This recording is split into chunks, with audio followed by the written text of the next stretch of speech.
बाबा नाराज नहीं होते। हम नाराज होते हैं, है ना? तो नाराज क्यों होते हैं हम? क्योंकि राज को नहीं जानते। और कौन से राज को नहीं जानते? देखो, हमें जहाँ स्वार्थ होगा, मुझे ऐसा लगता है कि सारे विकार जो आते हैं उन विकारों का भी मूल स्वार्थ होता है। क्योंकि जब आत्मा भरपूर होती है तो आत्मा दाता होती है। तो जब हम गिवर होते हैं तो हमें कुछ चाहिए नहीं होता, लेकिन जैसे जैसे हम पतित बनते, खाली हो जाते हैं, तो हमें चाहिए वस्तु, व्यक्ति, वैभव, सबसे कुछ न कुछ चाहिए। तो वो होता है स्वार्थ, है ना? हम जो भी कुछ करते हैं, संबंध में आते हैं, भले ही हम ज्ञान से पहले जानते नहीं हैं, लेकिन हमारे हर संबंध, चाहे हम किसी वस्तु के संबंध में आते हैं, व्यक्ति के संबंध में आते हैं, कोई वैभव माना पोस्ट पोजीशन, कोई भी हम काम करते हैं, हम हर एक चीज़ से कुछ चाहते हैं, क्योंकि हम अभी देवता नहीं हैं। तो स्वार्थ होता है, और स्वार्थ की नेचर ये होती है कि जहाँ स्वार्थ सिद्ध नहीं होता वहाँ नाराज़ होते हैं, है ना? क्योंकि जो चाहिए वो नहीं मिला तो कंप्लेंट्स होगी, नाराज़गी होगी। और बाबा क्यों नाराज़ नहीं होते? क्योंकि बाबा को हमसे कुछ नहीं चाहिए। बाबा आते हैं, हमारी पालना करते हैं, हमारे लिए करते हैं। हम कई बार कहते हैं कि हम तो उनके भले के लिए कर रहे हैं, लेकिन उनके भले के लिए नहीं होता। उनका भला होने से जो मुझे खुशी होगी उसके लिए हम सब कुछ करते हैं। It is always about your happiness. आप देखो, हम लोग छोटे छोटे बच्चे भी होते हैं तो घर में उनको क्या कहते हैं? आप अच्छे मार्क्स लाना, मम्मी खुश होंगी, पापा खुश होंगे। भाई, तुम्हारे मार्क्स से मम्मी पापा क्यों खुश होंगे, है ना? तुम अच्छे मार्क्स लाओगे तो तुम खुश होगे। ये जो बात है ना, ये हमारी समझ में नहीं आती। या इनफैक्ट तुम अच्छे मार्क्स लाओगे तो उससे तुम्हारी खुशी का भी कोई लेना देना नहीं, है ना? तुम अच्छे मार्क्स लाओगे तो तुम लाइफ में कुछ नौकरी पाओगे या कुछ करोगे। खुशी फिर उसको भी एक अलग सब्जेक्ट की तरह समझानी चाहिए। लेकिन हमेशा से ये रहता है कि आप ये करेंगे तो हमें खुशी होगी, है ना? और हम दूसरे के ऊपर रियली डिपेंड करते हैं अपनी खुशी के लिए, है ना? तो जैसे मुझे याद है एक बार एक माँ और बेटा आए थे। तो बेटा बहुत छोटा था, मेरे ख्याल 5-6 वर्ष का होगा। तो माँ कहती पढ़ता नहीं है। तो मैंने कहा कि आप पढ़ो ना, अगर पढ़ोगे तो आपको कुछ अच्छा होगा आगे। अभी आपको नहीं पता, लेकिन पढ़ाई के बेस पे हमें सब कुछ मिलता है आगे। तो ऐसे मैंने थोड़ा उसको समझाने की कोशिश की। तो वो बच्चा मुझे कहता है कि लेकिन मम्मी इतना गुस्सा क्यों होती है जब मैं नहीं पढ़ता, है ना? तो उसको भी फील हो रहा है कि अगर it is all about me तो ये क्यों नाराज़ हो रही है। तो कहीं ना कहीं उसने छोटे से सेंटेंस में मुझे बताया कि नहीं, ये मेरा चक्कर नहीं है, ये इनका है। तो तब मुझे समझ में आया। फिर मैंने उसकी मदर को समझाया कि आप कोर्स करो, और धीरे धीरे आपसे जब ये वाइब्रेशन जानी बंद होगी ना कि आप जो कुछ कर रहे हो मेरे लिए कर रहे हो, तब उसे समझ में आएगा वो जो कुछ कर रहा है अपने लिए कर रहा है। क्योंकि अभी तो जो आपका हाल है उसके अंदर ये सिंक इन ही नहीं हो रहा कि वो अपने लिए कर रहा है। तो ये जो बात है, तो हम हमेशा बच्चों को भी ये इंडिकेशन देते हैं कि हम नाराज़ हो जाएंगे, हमें दुख होगा, हमें परेशानी होगी, या हम पनिश करेंगे तुम्हें। लेकिन बाबा हमें कहते हैं कि कोई भी कार्य रियलाइजेशन से कोई करेगा, वैसे नहीं करेगा, है ना। अगर मुझे इम्पोर्टेंट लगेगा तो मैं ज़िंदगी भर कर सकती हूँ।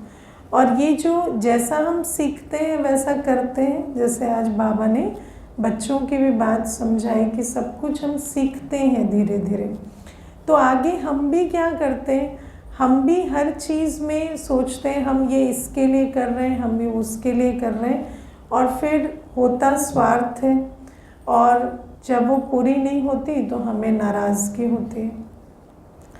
तो बाबा हमें कहते हैं कि मैं नाराज़ नहीं होता, लेकिन आप दाता की तरह कैसे कार्य करेंगे जब अंदर भरपूरता है ना। अब बाबा क्यों दाता की तरह कार्य करता है, क्योंकि बाबा तो अंदर भरपूर है, कोई खालीपन नहीं है। तो हमारे अंदर जब तक खालीपन है तो स्वार्थ रहेगा, और स्वार्थ है तो नाराज़गी भी रहेगी, ठीक है। तो इसीलिए हम सोचें कि हम खाली रहकर नाराज़ ना हो, वो नहीं हो सकता। ओके, तो हमें अपनी भरपूरता पर बहुत अटेंशन देना पड़ेगा। जैसे हम दैवी गुणों की बात करते हैं, तो नाराज़ ना होना या सदा राज़ी रहना, ये भी तो एक दैवी गुण है ना।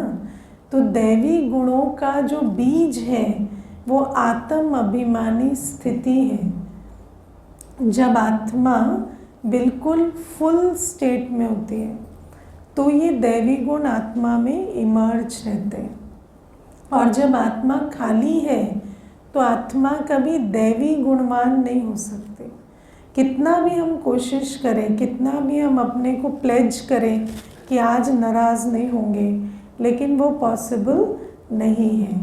तो हमें बीज पे काम करना है ना। सोचे गुण धारण कर लें उससे नहीं होगा, बीज पे काम करना है। और बीज है कि हम आत्म अभिमानी बने, या आत्मा अपनी संपूर्ण अवस्था में स्थित हो, है ना। मैं तो कई बार वो एग्जाम्पल बताती हूँ ना कि हम तो एक सड़क चलते एक बेगर से भी एक्सपेक्टेशन रख के नाराज़ हो जाते है ना। मान लीजिए आपने एक बेगर को देखा और आपको आया कि ये तो बेचारा भूखा है और मैं उसको रोटी खिला दूँ, और आपने उसको रोटी दे दी और उसने आप ही के सामने वो रोटी लेके डस्टबिन में डाल दी, तो आप उससे भी नाराज़ हो जाएंगे,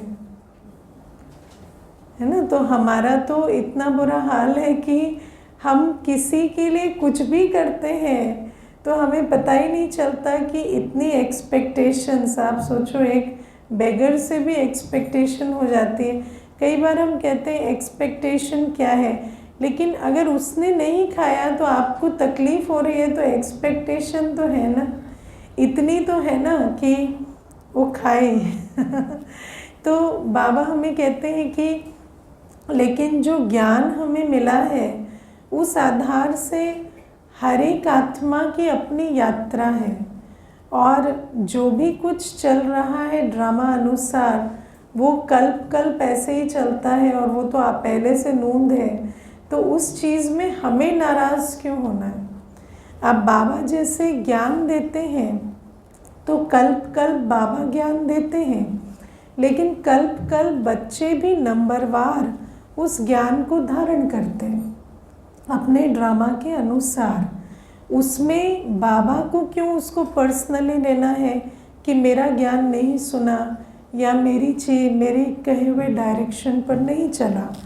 तो बाबा हमें कहते हैं कि जब आत्मा अंदर भरपूर होती है तभी जाकर हम दैवी गुण संपन्न हो सकते हैं।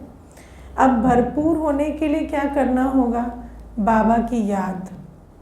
लेकिन बाबा की याद, मुझे अभी एक माता पीछे आई थी तो बहुत अच्छी बात कहती है, कहती मैं जैसे योग में बैठती हूँ ना, अभी आप हंसेंगे दीदी, लेकिन मैं जैसे योग में बैठती हूँ मुझे गंदे बर्तन दिखाई देते हैं, है ना, कि मेरी सिंक में बर्तन गंदे पड़े हैं।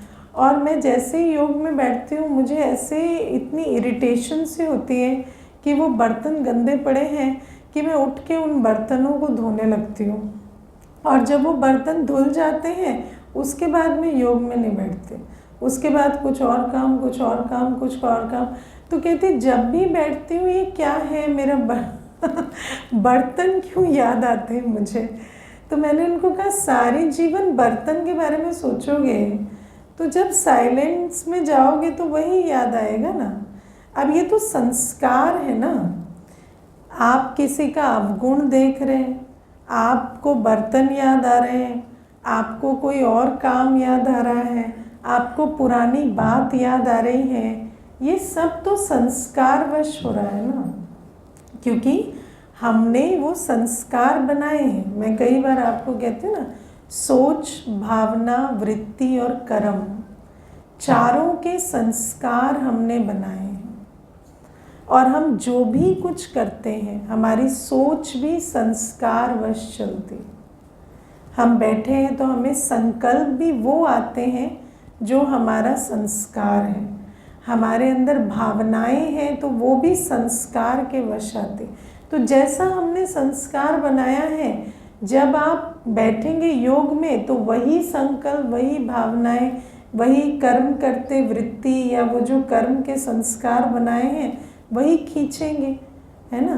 तो अगर व्यर्थ विस्तार के कर्मों के संस्कार बनाए हैं तो वो खींचेंगे, चाहे योग में बैठे हैं, चाहे आप कोई और, है ना, चाहते हैं सेवा करें, सेवा करना भी चाहेंगे, लेकिन व्यर्थ विस्तार का संस्कार होगा तो वो कर्म खींचेंगे, सेवा नहीं खींचेंगे। तो बाबा कहते हैं कि देखो कई बार ऐसा होता है, मुझे अभी पीछे कोई कह रहा था, कहते कि जब दो लोगों का झगड़ा होता है तो मैं सोचता हूँ कि मैं उसको सॉल्व कर दूँ, बेटर बना दूँ, और मैं जाता हूँ उसी इंटेंशन से, लेकिन मैं उसको और ख़राब कर देता हूँ, इसको उसके बारे में बता देता हूँ, उसको इसके बारे में बता देता हूँ और झगड़ा और करा देता हूँ। तो मैंने उनको कहा कि जो आपने ये संस्कार बनाया है ना, व्यर्थ की बातें करने का, या है ना उल्टा सुल्टा बोल ना बोल के सोच समझ के बोलने का, वो नहीं बनाया है। तो आप वही करेंगे जो आपको आता है, आप वो नहीं कर सकते जो आप चाहते हैं, वो करेंगे जो आपको आता है। तो आपको आता ही यही है ना। तो वो, लेकिन मैंने उनको कहा ये बहुत अच्छी बात है कि आप इस बात को पहचान पा रहे हैं, क्योंकि पहले तो आप पहचानते नहीं थे। कहते नहीं, मैं बिल्कुल नहीं पहचानता था, मुझे तो लगता था मैंने अपनी पूरी कोशिश की, इनका झगड़ा सॉल्व नहीं हुआ, लेकिन अभी मुझे पता चल रहा है कि मैं बिगाड़ देता हूँ। तो ये भी किसी ने मुझे कहा तो मुझे बहुत चोट लगी, लेकिन मैंने उस पर, क्योंकि बाबा का ज्ञान है, तो विचार किया, तो मुझे लगा हाँ ये बात राइट है। तो आप सोचो कि मनुष्य आत्मा के कितने संस्कार हैं और कैसे हैं, और बाबा की याद में हम इन संस्कारों को सब पर, देखो इतने सारे पुल्स होते हैं, इतनी बातें हमें खींचती हैं, इतने संकल्प आते हैं, भावनाएं आती हैं जब हम बाबा की याद में बैठते हैं, और उन सबको पार करके हम बाबा की याद में बैठकर संस्कार परिवर्तन कर सकें, क्योंकि वो एक ही तरीका है। जब आप एब्जॉर्ब करेंगे बाबा का प्यार, बाबा की शांति, बाबा का सुख, तो वो जो अंदर का दुख, अशांति है वो मेल्ट होगी, है ना। बाबा के अंदर गुणों की वार्मथ है, शक्तियों की वार्मथ है, जो वो जो अंदर फ्रोज़न है ना सारा कचरा, उसको मेल्ट करती है। एंड वो बहुत, और वो भी ऐसे ब्रोकन योग नहीं कि 5 मिनट योग लगा, 5 मिनट अनुभव मतलब कर रहे हैं बाबा की लाइट माइट और फिर डिस्ट्रैक्ट हो गए। तो जैसे कई बार हम ये एग्जाम्पल सुनाते हैं कि जब आपको लोहा पिघलाना है तो आप छोटी सी कैंडल जलाकर उस पर वो लोहा रख देंगे तो वो तो नहीं पिघलेगा ना। तो आपको बहुत इंटेंस योग चाहिए, वो भी बहुत काल का, सस्टेन्ड, 1 घंटे का निरंतर योग होगा, तब जाकर कुछ संस्कारों में परिवर्तन आएगा। अब आप सोचो, हम तो योग में बैठते हैं और है ना, ऊपर नीचे होते रहते हैं। एक समय उड़ गए, बैठे, कब नीचे आ गए पता नहीं, फिर पता चलता है नीचे घूम रहे हैं, तो फिर ऊपर जाते हैं। तो अगर ये हाल रहा तो कहाँ से हमारे संस्कारों का परिवर्तन होगा। तो इसीलिए जब संस्कार परिवर्तन नहीं होते तो दैवी गुणों पर हम बहुत क्लास सुनते हैं, गुस्सा नहीं करना, नाराज नहीं होना, लेकिन जब तक संस्कार नहीं बदलेंगे तो वो पॉसिबल नहीं। अब ये जो निरंतर योग के लिए या योग में जो माया डिस्टर्ब करती है, उस पर जीत पाने के लिए हमें क्या चाहिए? तो हमें चाहिए बाबा से प्यार।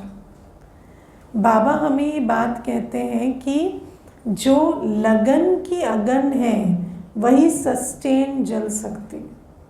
जब बाबा से प्यार है इतना कि हम बाबा को उस प्यार से याद कर रहे हैं, क्योंकि अगर हम एजेंडा से, प्रोग्राम से, प्लानिंग से याद करने बैठे हैं तो वो ज़्यादा समय नहीं चलता।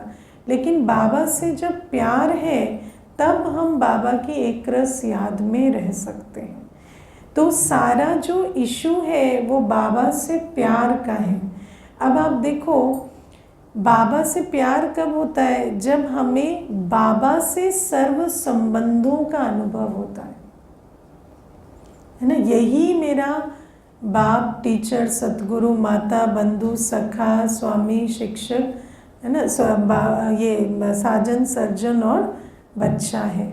जब इस प्रकार से हमारे अंदर धारणा होती है कि यही मेरा बाबा है, इससे मैं एक आत्मा हूँ और मेरे सर्व संबंध एक बाबा से, मेरी सर्व प्राप्तियाँ एक बाबा से हैं, तब बाबा से इतना प्यार होता है।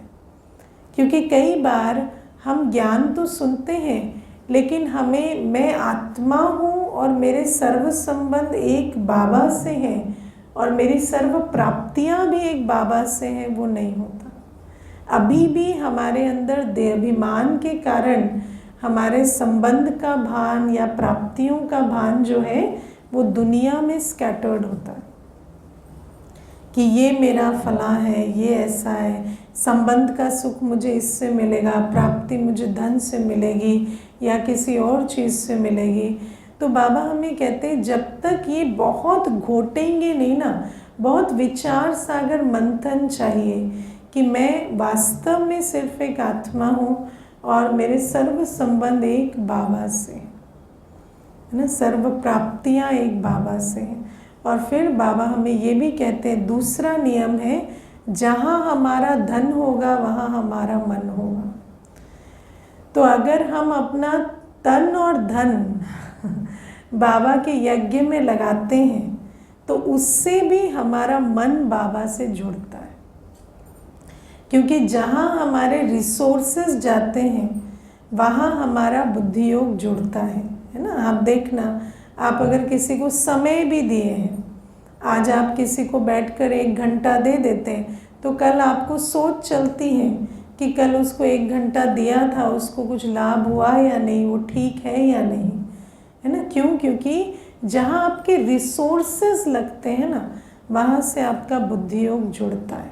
जहाँ आपका कोई स्टेक ही नहीं वहाँ से बुद्धि योग कैसे जुड़ेगा, है ना। तो जब हम एक तो बाबा से सर्व संबंध का अनुभव करते हैं, वो तो जितना आप घोटेंगे, जितना रियलाइजेशन पे आएंगे उतना वो अनुभव बढ़ता जाता है। और दूसरा, जब हम बाबा के यज्ञ में अपना तन मन धन समय श्वास संबंध लगाते हैं तो वहाँ से भी हमारा बुद्धि योग बढ़ता है। जैसे बाबा कई बार कहते हैं ना कि जो बच्चे मेरी सेवा करते हैं उनका बुद्धि योग भी मुझसे लगता है ना। क्योंकि जब हम सेवा बाबा की कर रहे हैं तो जिसकी सेवा है उसके साथ बुद्धि योग लगता है। मनुष्य के अंदर ये बहुत होता है कि जहाँ उसका रिसोर्स लगता है वहाँ उसकी बुद्धि खिंचती है ना। तो बाबा हमें कहते हैं कि इन दो विधियों से जब हम बाबा के साथ वो तार एक रस जोड़ेंगे और जब हम एक रस बाबा की याद में बैठ भरपूर होंगे, तब जाकर ये दैवी गुण हमारे अंदर इमर्ज होंगे। और हम सोचें कि बाबा नाराज़ नहीं होता, हम भी नाराज़ ना हो, तो ऐसे एकदम से नहीं होगा, लेकिन विधि से सिद्धि ज़रूर होगी। तो बाबा हमें विधि बताते हैं और उस विधि से हमें सिद्धि भी मिलेगी, है ना। फिर बाबा हमें कहते हैं कि दुनिया में जो हमारा आइडिया है कि साधु सन्यासी तो सब नाराज़ होते थे, गुस्सा होते थे, है ना। सबसे ज़्यादा गुस्सा तो ऋषि मुनियों को ही दिखाया गया है ना। तो अब वो तो गुस्सा होते, श्राप देते, तो फिर हम जैसे महात्मा और गुस्सा उससे वो एक तरह से हमने एक कनेक्शन अंदर बैठा। ऐसे ही हमने सोचा परमात्मा भी, क्योंकि परमात्मा तो किसी ने देखा नहीं था, तो महात्मा गुस्सा करते हैं, नाराज़ होते हैं, उनसे डरना चाहिए, तो हमने परमात्मा पर भी वो इम्पोज कर दिया कि वो भी गुस्सा होते हैं, नाराज़ होते हैं, हमें उनसे डरना चाहिए। लेकिन बाबा हमें कहते हैं कि मैं नाराज़ नहीं होता, मैं गुस्सा नहीं होता, मैं तो तुम्हारी उन्नति के लिए तुम्हें इशारा देता हूँ, तुम उस पर चलोगे तो तुम्हें मिलेगा, और नहीं तो तुम्हारा नुकसान होगा, उसमें मैं नाराज़ क्यों हूँ ना। अब ये जानना बहुत हेल्पफुल क्यों होता है, क्योंकि दो चीज़ें होती हैं।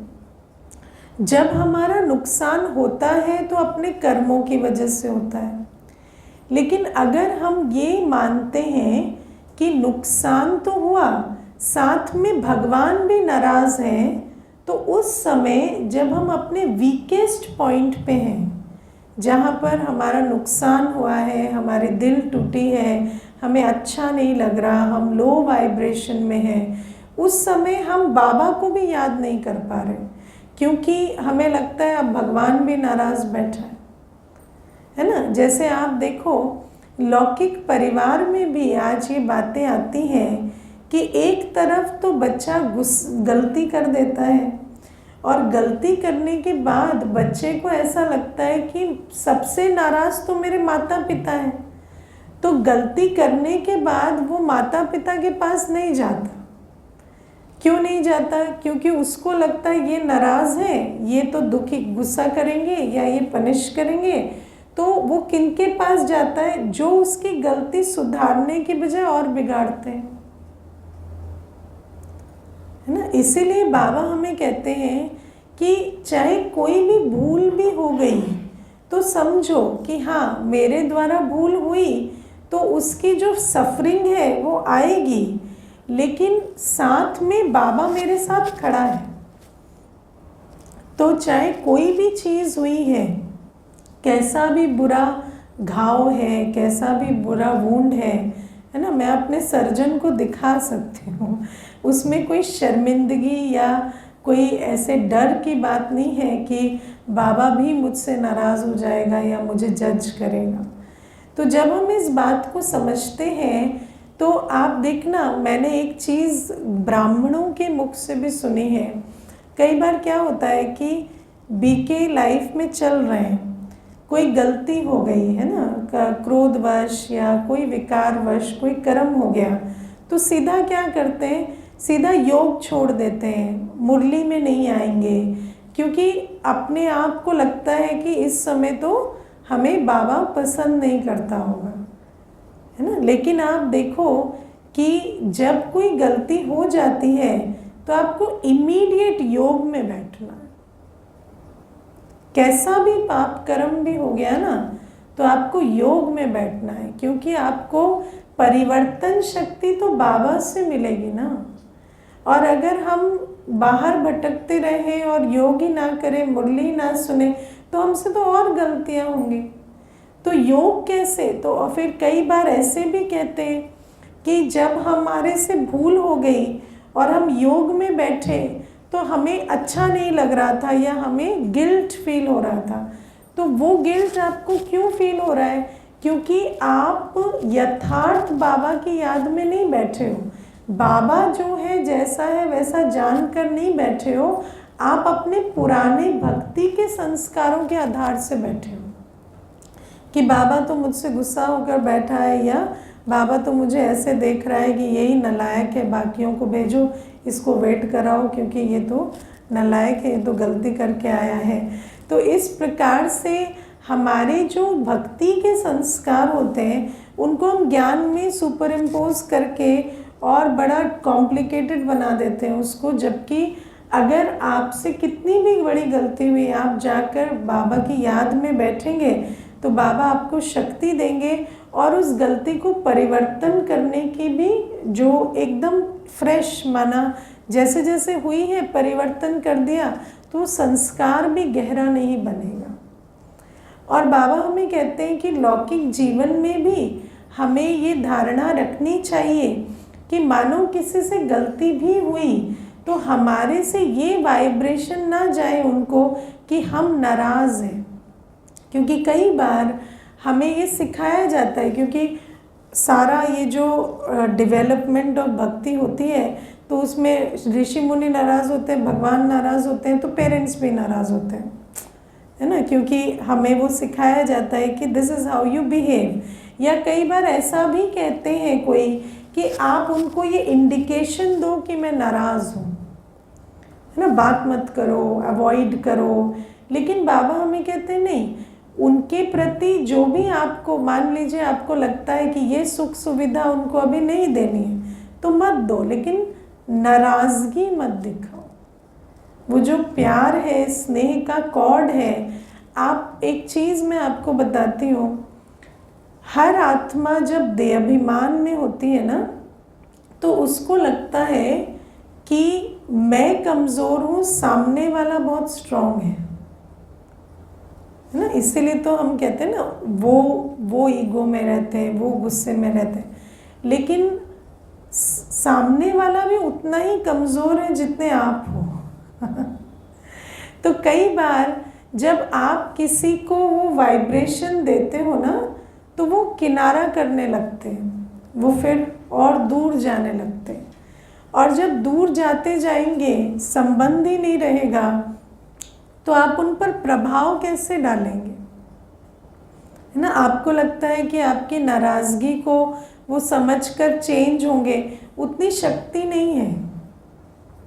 तो आपको उनको स्नेह के बंधन में रखकर और कुछ डिसिप्लिनरी एक्शन आप ले सकते हो, है ना। लेकिन ये उनका फेथ ख़त्म नहीं होना चाहिए कि दिस पर्सन लव्स मी या ये मेरे वेल विशर है, तो वो रहे। और डिसिप्लिनरी एक्शन लो कि देखो ये चीज़ आप इस कारण से कर रहे हो तो ये बंद करनी पड़ेगी। बाकी नाराज़गी जो है वो वाइब्रेशन ना हो। समझ आई बात?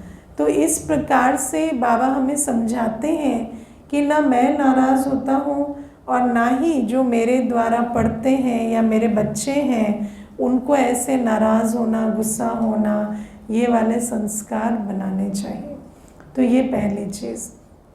दूसरी बात, बाबा हमें कहते हैं कि जो बच्चे होते हैं, अगर हम मानो बाबा कहते हैं बच्चों में भी आसुरी गुण होते हैं, ऐसा नहीं है कि नहीं होते हैं ना। छोटे बच्चे भी आजकल कई बार बहुत क्रोध या टेंट्रम्स थ्रो करना या झूठ बोलना, बात छिपाना, ऐसी बहुत सारी चीज़ें बच्चे बचपन से भी करते हैं।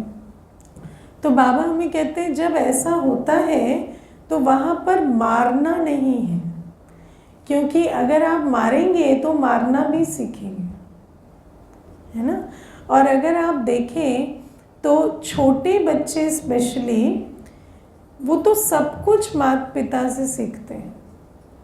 आपका हर रेस्पॉन्स, मान लीजिए आपको कोई चाय दे रहे हैं और चाय गिर गई, ठीक है, तो जब चाय गिर गई तो आपने अगर हाथ उठाया या गुस्सा किया या आपने हंसकर उस बात को जाने दिया कि ना, कई बार व्यक्ति ऐसा शांत मिजाज होता है कि चाय गिर गई तो हंसा, तो बच्चे ने क्या सीखा, चाय गिरने से हंसते हैं। और अगर हाथ उठाया तो बच्चे ने क्या सीखा, चाय गिरने से हाथ उठाते हैं। तो उसकी लाइफ में जब आगे वही एपिसोड आता है तो वो एग्जैक्टली वैसा ही बिहेव करता है, एग्जैक्टली सेम। इसीलिए जब छोटे बच्चे होते हैं उनको नहीं पता होता है कि किन सिचुएशंस में कैसे रेस्पॉन्ड करना है, तो वो जो रेस्पॉन्स है वो हम सिखाते हैं। मान लीजिए आपने दरवाज़ा खोला और आपने किसी को ओम शांति नहीं किया, मुस्कुराया नहीं, आप दरवाजे खोल के अंदर चले गए और उनको वो आकर बैठे, फिर आपने किसी को बुलाया, उसने बात की, तो उसको पता चलता है कि कोई आया और अगर मेरे से मिलने नहीं आया है तो मुझे उसको ग्रीट करने की ज़रूरत नहीं, मुझे सीधा दरवाज़ा खोल के अंदर चले जाना है, जो जिनसे मिलने आया है वो ग्रीट करेंगे। आप समझते हो इतना सूक्ष्म होता है, क्योंकि हर एक सिचुएशन में रिस्पॉन्ड कैसे करना है वो बच्चे माता पिता से सीखते हैं। तो हमारा जो रिस्पॉन्स है, चाहे व्यक्तियों के प्रति चाहे परिस्थितियों के प्रति, कोई परिस्थिति भी आती है तो वो बच्चा सीख रहा है कि इस परिस्थिति में ऐसे रिस्पॉन्ड करते हैं। मुझे याद है कि एक भाई मुझे बताते थे कि मेरी माँ के पास एक बहुत अच्छा हार था, तो कहते कि कुछ दिनों के बाद मैंने वो हार नहीं देखा घर में, तो मैं बीच बीच में उसको देखता था अलमारी खोल के, मुझे बहुत अच्छा लगता था एज अ चाइल्ड। तो कहते कि जब मैंने एक बार अलमारी खोली और वो हार नहीं था, तो मैंने पिताजी को पूछा वो हार कहाँ चला गया, तो बोले बेटा वो बेच दिया, पैसों की ज़रूरत थी। तो कहते आज मैं भी कोई भी ज़रूरत होती तो पहले चीज़ें बेचता हूँ। आप सोचो कि दिस इज़ सो सटल कि आपको पता चलता है फाइनेंशियल क्राइसिस में एक चीज़ बेच देनी होती है, जो चीज़ है उसको बेच दो, क्योंकि ये आपने सीखा है, देखा है। तो यार फर्स्ट रिस्पॉन्स क्या बेच सकते हैं, ये नहीं कि कैसे कमा के उसको कर सकते हैं। तो इट इज़ इतना सूक्ष्म ये सारा प्रोग्रामिंग होती है। इसीलिए मानो छोटे बच्चे घर में हैं तो इन चीज़ों का हमें ध्यान रखना होता है कि जो भी हम कर रहे हैं वो सीख रहे हैं, है ना। और स्पेशली बाबा कहते हैं कि कोई उनकी गलती पर ऐसे मारेंगे तो वो गलती छोड़ना नहीं सीखते, मारना सीखते हैं। और प्रैक्टिकल ये दिखाई दे रहा है, आज तो आप हर जगह पर देखो, है ना। लेकिन ये बात बच्चों को समझाते हैं हम, लेकिन माता पिता नहीं सीखते कि हमें हमारे बिहेवियर से सब कुछ उन पर जा रहा है। आप एक चीज़ याद रखना, वो नहीं सीखेंगे जो आप सिखाएंगे, वो सीखेंगे जो आप करेंगे। क्योंकि हम करते कुछ है, सिखाते कुछ है। हम सोचते हैं हमारे सिखाने से सीख जाएंगे, लेकिन सिखाने से नहीं सीखेंगे, करने से सीखेंगे। हाँ, और देखो कई बार मैं एक चीज़ आपको बताती हूँ, मान लो आपकी किसी से बहुत मित्रता है, आप उनके साथ बहुत घुलते मिलते हैं, बहुत आना जाना करते हैं, फिर अचानक जब आपकी मित्रता ख़त्म होती है तो आप उनके बारे में बुरा कहते हैं, उनके बारे में अपशब्द यूज़ करते हैं, या मित्रता रहते हुए भी वहाँ जाते भी हैं और उल्टी बातें भी करते हैं उनके बारे में। तो आप सोचो कि आप बच्चों को क्या सिखा रहे हैं कि इट इज़ ओके कि मुख पे कुछ हो और मन में कुछ हो, तो कल वो आपके साथ भी वो सेम चीज़ करेंगे। समझे? क्योंकि उनको पता है कि मुख का रिस्पेक्ट मन के रिस्पेक्ट में ट्रांसलेट करे ज़रूरी नहीं। ये चीज़ें इतनी सूक्ष्म होती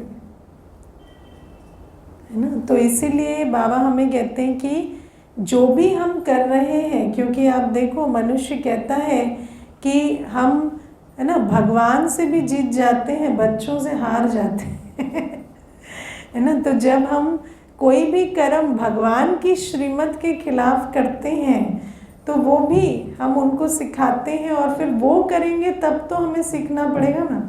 अपने बाबा ने सिखाया तब तो नहीं सीखेंगे, लेकिन जब वहाँ से पाठ पढ़ाई जाएगी तब तो सीखना पड़ेगा तो इसीलिए इन चीज़ों को बहुत ध्यान देना है।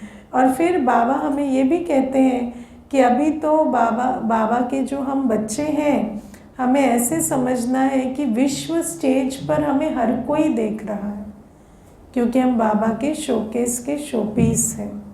तो हमें इतना केयरफुल रहना है कि हम जो कर रहे हैं वो सभी सीख रहे हैं, है ना। जैसे मैं आपको बहुत छोटी सी बात बताती हूँ। हमने जब बड़ों को देखा कि शरीर की कितनी भी तकलीफ में वो आकर क्लास में बैठते, योग में बैठते, तो जब हमारे जीवन में वो बात आई योगी सेवाधारी जीवन में कि कोई शरीर की तकलीफ है, तो हमारे को क्या याद आया कि वो जो योगी सेवाधारी जो हमारे पूर्वज हैं वो तो कैसी भी परिस्थिति में आके बैठते हैं, तो हमें भी बैठना पड़ेगा ना। लेकिन अगर वो एग्जाम्पल हमने नहीं देखा है, हमने देखा है कि उनको तो बुखार हुआ तो वो चादर ओढ़ के सो गए, तो हम भी वही करेंगे। तो जब हम बाबा के बच्चे बनते हैं तो हमें समझना होता है हमें देखने वाला तो अलौकिक परिवार भी है। तो जैसा आप बड़े करेंगे ऐसा बच्चे भी सीखेंगे, है ना। तो लौकिक में भी अलौकिक में भी दोनों में हमें अपने कर्मों पर बहुत ध्यान देना है। तो बाबा हमें कहते हैं ना, जैसा कर्म हम करेंगे हमें देखकर और करेंगे। तो ये भी बाबा हमें आज समझाते हैं। और बाबा हमें कहते हैं तुम्हारी लॉटरी लगी है ना। क्या किस चीज़ की लॉटरी लगी है?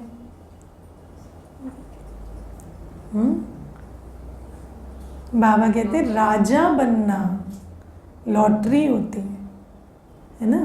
और बाबा हमें कहते हैं राजा कैसे बनते हैं? दुनिया में तो जन्म से राजा बनते हैं। हमारा भी ईश्वरीय जन्म हुआ तो हम राजाओं का राजा देवता बनने की हमारी लॉटरी निकली है।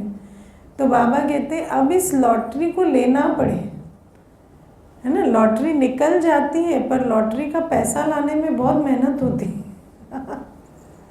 लॉटरी किसी की निकल भी गई है ना, तो भी वो पैसा जब तक आए तब तक तो मेहनत करनी पड़ती है ना। तो बाबा कहते हैं लॉटरी तुम्हारी निकली है और अब तुम्हारा एक ही फोकस होना चाहिए कि मेरा जो भाग्य है वो मैं बनाऊं और जो राजाई की प्राप्ति मुझे बाबा दे रहे हैं वो मैं करूं।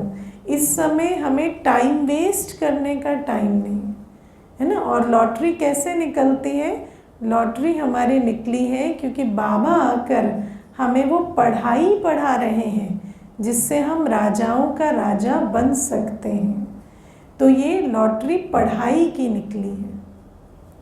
ये एजुकेशन, ये ज्ञान, ये योग, ये धारणा, ये सेवा, ये ऐसी विशेष पढ़ाई है 4 सब्जेक्ट की जो दुनिया में कोई पढ़ाता नहीं।